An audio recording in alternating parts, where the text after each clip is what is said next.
महासमुंद जिले में 30 जून को केंद्रीय आयकर विभाग ने महासमुंद सहित छत्तीसगढ़ के 6 जिलों में छापामारी की कार्रवाई की थी, जिसमें सूर्यकांत तिवारी कांग्रेस नेता का नाम सामने आया था। आयकर के छापामारी के 10 दिन बाद सूर्यकांत तिवारी की ओर से एक वीडियो मीडिया के लिए जारी किया गया है, जिसमें छत्तीसगढ़ के पूर्व मुख्यमंत्री डॉक्टर रमन सिंह पर आरोप लगाते हुए आयकर के छापे को राजनीतिक रंग न देने की बात कही जा रही है।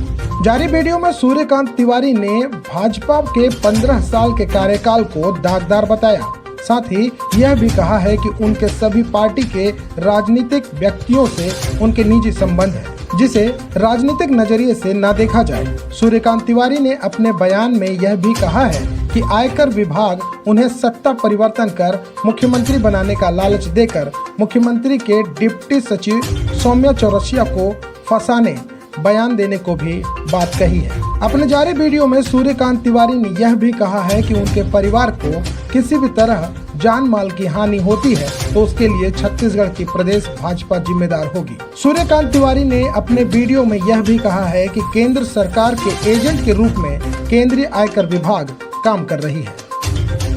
नमस्कार, मैं सूर्यकांत तिवारी एक व्यवसायी हूँ तथा पिछले 20 वर्षों से कोल के साथ विभिन्न प्रकार के व्यवसाय करता आ रहा हूँ। सामाजिक क्षेत्र से जुड़ा हुआ व्यक्ति हूँ और अपने सामाजिक उत्तरदायित्व का निर्वहन करते हुए व्यवसाय करता आ रहा हूँ। मैं व्यवसायिक जगत के अलावा सामाजिक राजनीतिक क्षेत्र से भी जुड़ा हुआ हूँ। मेरी राजनीतिक विचारधारा चाहे जो भी हो, मेरे संबंध सभी से अच्छे रहे हैं। जब प्रदेश में भारतीय जनता पार्टी की सरकार थी तब भी मंत्रिमंडल के वरिष्ठ जनों और भाजपा पदाधिकारियों से मेरे बहुत मधुर संबंध थे। भाजपा के शासन के 15 वर्षों में भी मैं एक कारोबारी था और आज भी हूँ। हाल ही में 30 जून 2022 को हमारे यहाँ आयकर विभाग द्वारा सर्च और सर्वे ऑपरेशन किया गया, जिसे आमतौर पर मीडिया में IT रेड के नाम से पुकारा जाता है। आयकर विभाग की टीम हमारे यहाँ से अपना सर्च एवं सर्वे ऑपरेशन संपन्न करके चली गई। मुझे यह मीडिया के माध्यम से पता चला है कि पूर्व मुख्यमंत्री आदरणीय डॉक्टर रमन सिंह जी ने मेरे घर हुए आयकर रेड के आधार पर मुझे गिरफ्तार किए जाने की मांग की है। मुझे इस बात का बेहद दुख है कि किसी सक्षम पदाधिकारी द्वारा मुझे अपराधी घोषित किए जाने से पहले ही डॉक्टर रमन सिंह ने स्वयं जज बनकर बिना किसी सुनवाई के अपना फैसला सुना दिया और मुझे गिरफ्तार किए जाने की मांग कर दी। डॉक्टर रमन सिंह एक वरिष्ठ राजनेता हैं, 15 वर्षों तक प्रदेश के मुख्यमंत्री और उससे पूरे 2 साल तक केंद्रीय राज्य मंत्री रहे हैं। मुझे लगता है उन्हें यह अच्छी तरह से मालूम होगा कि आयकर की कार्रवाई होने मात्र से व्यक्ति अपराधी सिद्ध नहीं हो जाता। आज मेरे जो भी व्यावसायिक प्रतिष्ठान हैं और वे कोई आज से नहीं चल रहे हैं। मैं 2002 से कोल व्यवसाय में काम कर रहा हूं और ये बात डॉक्टर रमन सिंह जी एवं सभी लोग अच्छे से जानते हैं। मेरे घर पर आयकर द्वारा जो सर्च एवं सर्वे किया गया, उसमें अगर कोई भी संपत्ति प्रश्नाधीन होती है या कहीं टैक्स संबंधी कोई बात आती है तो उसे निराकरण की एक निर्धारित व्यवस्था है। यदि हमारे प्रतिष्ठानों पर कोई टैक्स दायित्व निकलेगा तो उसे हम चुका देंगे। हम व्यापारी हैं, कोई अपराधी नहीं है। डॉक्टर रमन सिंह जी, फिर भी यदि आप मुझे अपराधी घोषित करके जेल में डलवाना चाहते हैं तो मुझे स्वीकार है, लेकिन जेल के जिस सेल में मैं रहूंगा उसके ठीक बाजू वाले सेल में आपको भी रहना होगा, क्योंकि आपका कार्यकाल भी कोई बेदाग नहीं रहा है। आपके कार्यकाल में आपके मंत्रियों पर जमीन की भारी मात्रा में अफरा तफरी के आरोप लगे थे, उसके लिए आपको भी जेल जाना चाहिए। आपके पुत्र अभिषेक सिंह उर्फ अभिषाक सिंह के नाम से पनामा पेपर्स रंगे हुए थे। टैक्स हेवन देशों में बैंक खाते खोलकर अपनी काली कमाई छिपाने के आरोप लगे थे। आपकी जिम्मेदारी भी आपको स्वीकार करके जेल जाना चाहिए। आपके कार्यकाल में हजारों करोड़ रुपए का नागरिक आपूर्ति निगम घोटाला हुआ था। आपकी ही जांच एजेंसी EOW ने जो डायरी जब्त की थी उसमें स्पष्ट उल्लेख था कि किसी भी सीएम मैडम सीएम को पैसे दिए जाते थे, उसके लिए आपको नैतिकता के आधार पर जेल चले जाना चाहिए। प्रदेश के बच्चे में चर्चा थी कि सीएम हाउस में बैठे आपके कुछ स्वजन प्रदेश में तबादला उद्योग चला रहे हैं और इतनी कमाई कर रहे थे कि घर पर आपको नोट गिनने की मशीन लगानी पड़ी थी।